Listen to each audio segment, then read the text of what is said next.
ఒక చిన్న గ్రామంలో రామయ్య అనే వ్యక్తి ఉండేవాడు. అతను చాలా ధనవంతుడు.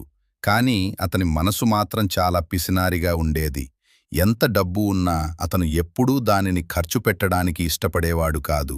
గ్రామంలో ఎవరైనా సహాయం అడిగితే రామయ్య వెంటనే తప్పించుకునేవాడు. ఒకరోజు గ్రామంలో కొన్ని కుటుంబాలు కష్టాల్లో పడ్డాయి. వారికి ఆహారం, డబ్బు చాలా అవసరమైంది. గ్రామస్తులు కలిసి సహాయం కోసం కొంత డబ్బు సేకరించాలని నిర్ణయించారు.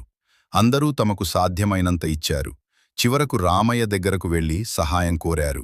రామయ్య గారు, మీ సహాయం మాకు చాలా అవసరం అని వారు వినయంగా అడిగారు. కాని రామయ్య ముఖం బిగుసుకొని, ఇప్పుడే ఇవ్వలేను, తర్వాత చూస్తాను అని చెప్పి వారిని పంపించాడు. గ్రామస్తులు నిరాశతో వెళ్ళిపోయారు. కొన్ని రోజుల తర్వాత రామయ్య తన దగ్గర ఉన్న డబ్బును ఒక కుండలో పెట్టి రాత్రి ఎవరూ చూడకుండా తన పొలంలో దాచాడు.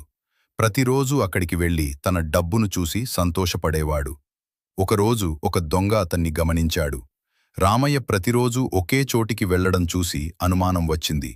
ఆ రాత్రి దొంగ ఆ చోటు తవ్వి కుండలో ఉన్న డబ్బంతా దొంగిలించాడు. మరుసటి రోజు రామయ్య తన డబ్బు చూసేందుకు వెళ్ళాడు. కాని కుండ ఖాళీగా ఉంది.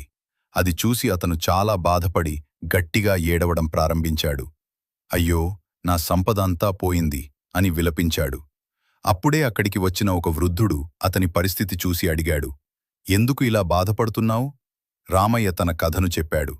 వృద్ధుడు చిరునవ్వుతో, నువ్వు ఆ డబ్బును ఎప్పుడూ ఉపయోగించలేదు కదా, ఇతరులకు సహాయం కూడా చేయలేదు. ఉపయోగం లేని డబ్బు నీ దగ్గర ఉన్నా లేకపోయినా ఒకటే అని చెప్పాడు.